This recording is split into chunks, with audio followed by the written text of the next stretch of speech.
Ya adek-adek kita berkumpul. Kandang ngumpul, Kak. Iya makanya suruh berkumpul. Oke, kalian akan saya bagi menjadi beberapa tim. 2 tim, Kak. Tim merah sama biru kayak acara Sevi itu, Kak. Itu mah sebelah. Ya makanya dengerin dulu. Jadi tugas kalian nanti akan mengukur tinggi tembok. Kalian bebas mengukur menggunakan alat yang saya bawa ini. Jadi yang tercepat dan yang terbenar akan mendapatkan hadiah. Wah. Ngukurnya pakai apa, Kak? Ya pakai inilah, masa pakai jari. Jadi kalian mengukur pakai alat ini. Setelah kalian mau kayak gimana, yang penting alatnya pakai alat ini. Siap semua? Siap. Mantap. Itu kita ngitung ngukurnya manjat tembok baru ngukur pakai penggaris sama meteran atau gimana dah? Nggak tahu dah. Tahu dah. Nggak tahu dah. Tahu dah.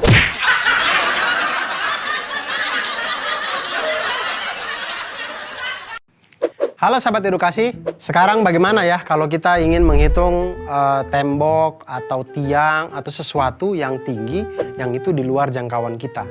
Misal juga kalau kita menghitung tingginya Monas. Nah, tapi kalau kita menggunakan konsep Pitagoras, kita bisa menghitung itu dengan aman, safety, dan akurat. Kenapa bisa dengan Pitagoras? Karena Pitagoras itu dalam segitiga siku-siku berlaku kuadrat sisi miring itu sama dengan jumlah dari kuadrat sisi siku-sikunya. Nah, di sini kalau kita lihat ada segitiga dengan sisi miringnya C, kemudian sisi siku-sikunya itu A dan B, maka bisa dituliskan C kuadrat sama dengan A kuadrat ditambah dengan B kuadrat. Atau C sama dengan akar dari A kuadrat ditambah dengan B kuadrat. Nah, hal yang sama bisa kita lakukan pada sisi A. A kuadrat sama dengan C kuadrat dikurangi dengan B kuadrat. Atau A sama dengan akar dari C kuadrat dikurangi dengan B kuadrat. Hal yang sama juga bisa kita lakukan pada sisi B, di mana B kuadrat sama dengan C kuadrat dikurangi dengan A kuadrat. Atau B sama dengan akar dari C kuadrat dikurangi dengan A kuadrat.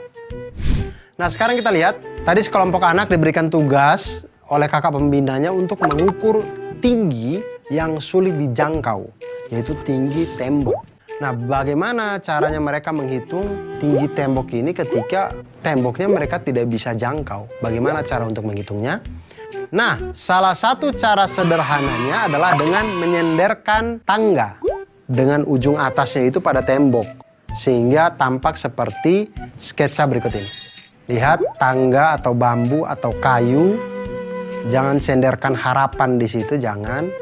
Karena tidak akan membentuk apa-apa. Senderkanlah tangga atau kayu atau bambu sehingga membentuk segitiga dengan benda yang kita tempelkan tadi atau tangga yang kita tempelkan tadi sebagai hipotenusanya atau sisi miringnya. Di situ kita bisa namakan sisi C, sisi A, dan sisi B. Jika kita perhatikan kan kita bisa menggunakan teorema Pitagoras pada di sini. Langkah pertama untuk mengetahui tinggi tembok adalah dengan mengukur panjang tangga terlebih dahulu. Jadi sebelum kita senderkan, kita hitung dulu nih panjang tangganya nih. Sudah ketahuan, baru kita tempelkan, kita misalkan itu sebagai sisi miring atau sisi C. Nah, langkah kedua, ukur jarak antara ujung bawah tangga dengan tembok. Kita misalkan ini sebagai A. Jika sudah mendapatkan itu, maka kita bisa mencari sisi B atau tinggi tembok itu dengan rumus Pitagoras, yaitu B sama dengan akar dari C kuadrat dikurangi dengan A kuadrat.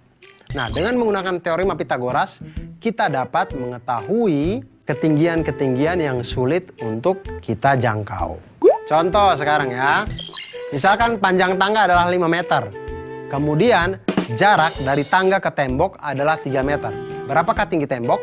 Maka tinggi tembok itu bisa kita cari dengan tinggi tembok sama dengan akar dari 5 kuadrat dikurangi dengan 3 kuadrat. Sama dengan akar dari 16 sama dengan 4 meter. Atau tinggi tembok itu setinggi 4 meter.